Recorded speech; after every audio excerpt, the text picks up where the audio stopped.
Que faisons-nous en Inde? À 3000 km de Hong Kong, on va tabasser les gamins indiens en utilisant notre stupide gambit d'Halloween. C'est comme ça qu'on fait. Faut utiliser les sales astuces. Même si c'est une tomate, le gamin se dit: oh non, j'ai regardé la vidéo YouTube de ce grand-père. Il joue ses ouvertures. Gambit d'Halloween, gambit de l'éléphant et tout le reste, on va se faire écraser. Le cavalier en C6, ce n'est pas la solution. On pousse le petit pion, le poney saute dedans, on F le poney. Pousse-le, pousse-le. Et le poney rentre à la maison en pleurant. On va avancer le pion, mais étouffer le gamin. Il pensait être fan et vivre une belle partie.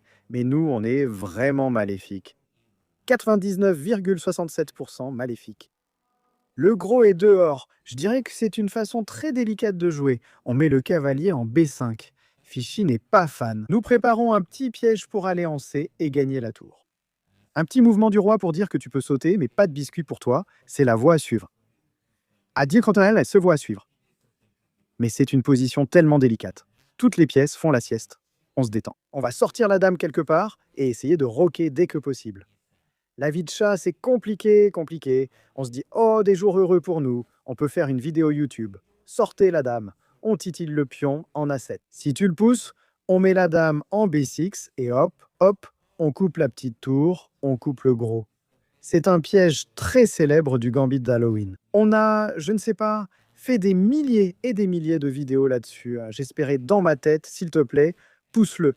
Et je me suis dit: oh non, il va prendre le pion. On ne va pas pouvoir piéger le gamin. Le gamin est trop malin. Il prend le pion. Alors, quelle est la façon de faire? Parce que peut-être qu'on devrait juste sortir le gros. On cherche une attaque super sournoise sur A5. Double attaque sur le poney. Et c'est ce qu'on a fait. On n'est pas aussi bête qu'on en a l'air. Donc bravo à nous. Donc double attaque sur le cavalier. Le gros cherche à aller en A5. Si on n'est pas, tu sais, trop en difficulté, on peut roquer, se cacher derrière les nounours. Sortir l'autre dame, l'autre tour. Ces pièces ont figuré parmi les 5 plus grandes trahisons de dessins animés. Elles ne savent pas jouer avec toi, elles veulent juste faire une sieste et jouer plus tard. Ou peut-être la partie encore après, ou quelque chose comme ça. D'accord? Alors que faire? Est-ce qu'on prend le bonbon sur B2? On nous a toujours dit de ne jamais prendre de bonbons à un inconnu. Mais là, on les prend.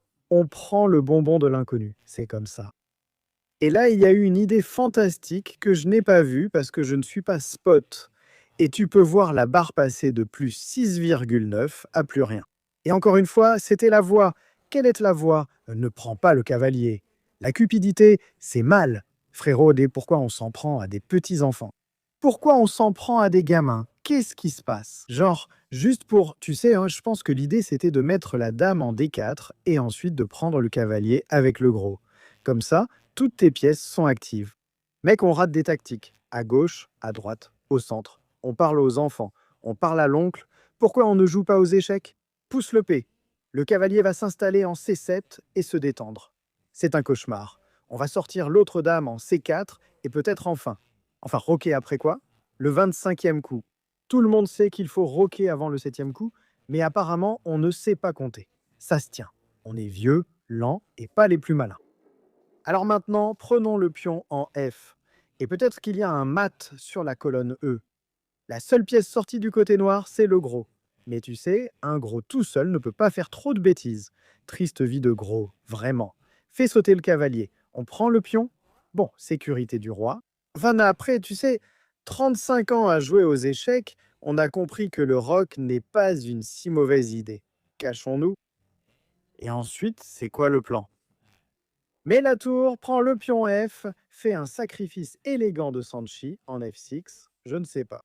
Frérot, pousse le pion, on doit bouger la dame. On est plus que content de gagner le pion. Apparemment, Fichy, au lieu de faire ça, il y avait une histoire de dame en A5 pour préparer le disco. D'accord, pion là. Mettons juste la tour sur la colonne ouverte. Gardons ça aussi ennuyeux que possible. On met l'autre tour. Peut-être qu'on essaie de sacrifier la tour en F6 frérot se prend pour Gotham ou quoi? Ouais, frérot croit qu'il se prend pour Gotham. Et la caméra se dit: tu joues si mal que je ne montre même pas la position. Et maintenant, on donne la plus grosse tomate. Spoiler alert.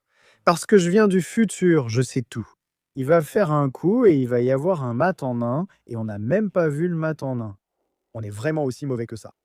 Le gars se croit à 2000 sur chess.com, mais il rate même un mat en 1. Pourquoi s'en prendre aux enfants indiens?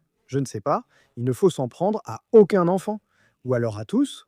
Donc, la dame en U7 était mat en 1. Mais on a pris le cookie parce qu'on veut être diabétique et gros. Mais malheureusement, nous ne sommes pas potelés. Bref, septième ciel et la barre d'évaluation, c'est genre, qu'est-ce qui se passe, mec? Il y avait tellement de maths en 5, maths en 6, maths en 7, même maths en 1. Tu les as tous ratés. Qu'est-ce que tu fais? Tu laisses le petit s'amuser un peu trop? Laisse-le croire qu'il peut gagner. Tu lui donnes de faux espoirs, et ensuite, tu vas éclater son ballon, éclater son espoir. La dame va là. Tu titilles la tour. On peut juste attaquer la tour une deuxième fois, et tout ira bien. Techniquement, on a la qualité de plus. Donc tout ce qu'on a à faire, c'est échanger les dames et suivre la stratégie du Blunder Panda. Ce n'est pas une stratégie. Blunder Panda dit échange, échange et gagne. Si tu échanges la dame, tu ne risques pas de la perdre bêtement. C'est ce que le panda nous a dit. Donc il est peut-être temps d'écouter le Plunder Panda après avoir gaffé, je ne sais pas, 1 milliard de fois. La dame avance pour échec. On espère que le roi bouge et qu'on gagne la tour. Mais il bloque avec la dame, il n'est pas dupe. Laisse-moi échanger les dames et tu sais, simplifier ma vie parce qu'on n'est pas assez malin pour trouver ce mat sophistiqué de Sanchi en un coup. Même pas un mat en, tu sais, 10 coups. Enfin, oublie le zéro. On n'arrive même pas à faire la partie du 1. C'est fou. On comprend pourquoi on dit de ne pas jouer sur l'échiquier. Bon, on protège la dernière rangée, sécurité d'abord. Ensuite, on ira embêter Monsieur Canasson. Et une fois que le canasson retourne sur la dernière rangée, on peut faire quelques belles manœuvres de clouage pour gagner le canasson. Gagner la pièce. Être tranquille et détendu. Tomate. Allons-y. Tomatino, c'est la voie. On fait un super coup. Ça semble un peu exagéré. Mais c'est comme ça. Donc on cloue le canasson. Si le canasson saute, il y a une tour gratuite. Le gars peut sauver la tour, ça n'a pas vraiment d'importance. On prend le canasson, on échange les pièces, on se simplifie la vie, on a une pièce d'avance. Le gamin pense que l'abandon, c'est pour les idiots. Ne jamais abandonner. Prenons juste le pion. On va pousser lentement notre petit pion jusqu'au bout et faire une dame. Le gars essaie de piéger la dame. On se dit, sacrifions la dame. Le gars pense qu'il est malin en essayant de gratter un coup brillant, mais ce n'est même pas brillant parce que, mec, t'as pas un coup brillant juste parce que tu sacrifies la bête. Ce n'est pas comme ça que ça marche. Pourquoi on bavarde? Pourquoi on bavarde? Ne bavarde pas. Concentre-toi sur la partie. Ce n'est pas autorisé. Enfin, c'est une partie amicale entre deux rondes, donc je suppose que ce n'est pas très grave. Le gars est trop occupé à bavarder. C'est quoi ça? Arrête de bavarder. Avance le pion. Termine la partie. Voilà ce qui arrive quand tu bavardes trop. Voilà ce qui arrive quand tu bavardes trop. Tu rates un mat en un coup? Pas sympa. Pas sympa. Il prend plaisir à intimider, tu sais, des gamins de 7 ans. Des pure méchanceté. On fait tomber la dame. Finalement, le gamin dit non. Pas d'abandon de la part de papy.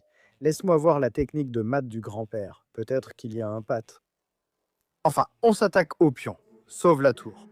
Prends la belle dame parce que le seul mat qu'on connaît, c'est le mat de l'échelle. Et c'est la fin.